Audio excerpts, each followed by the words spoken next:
wabarakatuh teman-teman kelas 5. Bertemu lagi dengan Bu Dinda di pembelajaran IPA.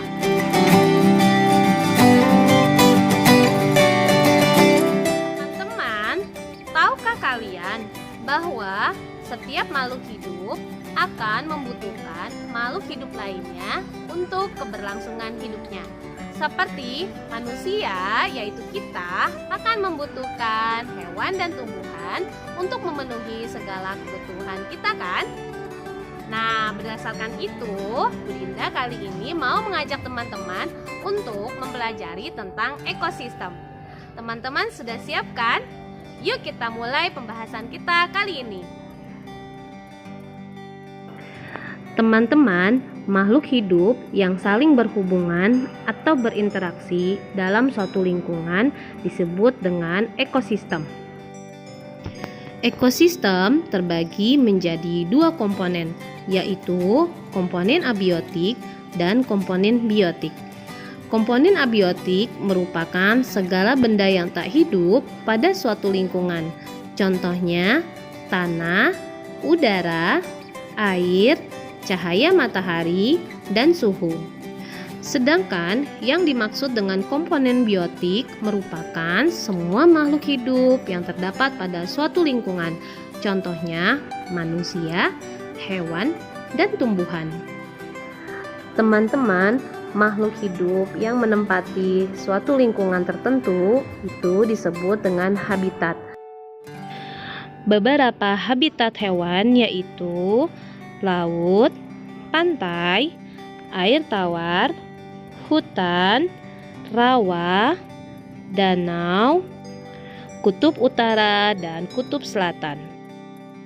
Beberapa hewan yang hidup di habitat laut yaitu ikan hiu, paus, lumba-lumba, ikan tuna, gurita, cumi-cumi, dan masih banyak lagi yang lainnya. Berikut contoh hewan-hewan yang berada di habitat perairan air tawar, yaitu ikan mas, ikan nila, ikan gurame, dan masih banyak yang lainnya. Tahukah teman-teman, kutub utara merupakan habitat dari hewan-hewan apa saja ya? Ya, betul teman-teman. Kutub utara merupakan habitat dari beruang kutub, walrus, rusa kutub, kelinci arktik, dan burung hantu salju. Sedangkan anjing laut, gajah laut, dan penguin merupakan hewan yang hidup di kutub selatan.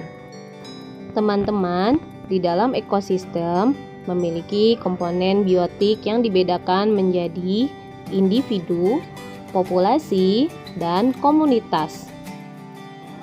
Satu atau seekor makhluk hidup disebut individu. Kumpulan individu sejenis dalam suatu ekosistem disebut populasi. Kumpulan populasi makhluk hidup yang tinggal di suatu lingkungan yang sama dan saling bergantung disebut dengan komunitas. Sedangkan komunitas yang berinteraksi dengan komponen abiotiknya membentuk suatu ekosistem. Berdasarkan cara terbentuknya, ekosistem dibedakan menjadi dua, yaitu ekosistem alami dan ekosistem buatan. Ekosistem alami yaitu ekosistem yang terbentuk tanpa campur tangan manusia. Sedangkan ekosistem buatan yaitu ekosistem yang diciptakan oleh manusia. Berikut adalah ekosistem sawah. Tahukah teman-teman, ekosistem sawah itu merupakan ekosistem alami atau buatan ya? Ya, betul teman-teman. Sawah merupakan ekosistem buatan yang diciptakan oleh manusia. Di sawah terdapat komponen abiotik dan komponen biotiknya. Seperti yang abiotik yaitu udara, lumpur atau tanah, air, batu, dan sinar matahari. Sedangkan komponen biotiknya terdapat padi, ular, tikus, burung pipit, serangga, dan manusia. Contoh selanjutnya yaitu ekosistem alami, yaitu hutan. Di dalam hutan juga terdapat komponen biotik dan abiotiknya. Komponen abiotiknya yaitu batu, tanah, air, udara, dan sinar matahari. Sedangkan komponen biotiknya terdiri dari pohon-pohon, rumput, dan hewan-hewan yang berada di hutan. Alhamdulillahirabbil alamin, teman-teman. Pembahasan kita tentang ekosistem sudah Bu Dinda jelaskan di video kita kali ini. Bu Dinda masih akan membahas tentang materi lainnya yang termasuk ke dalam materi ekosistem ya. Sampai bertemu lagi teman-teman di video Bu Dinda selanjutnya ya. Assalamualaikum warahmatullahi wabarakatuh.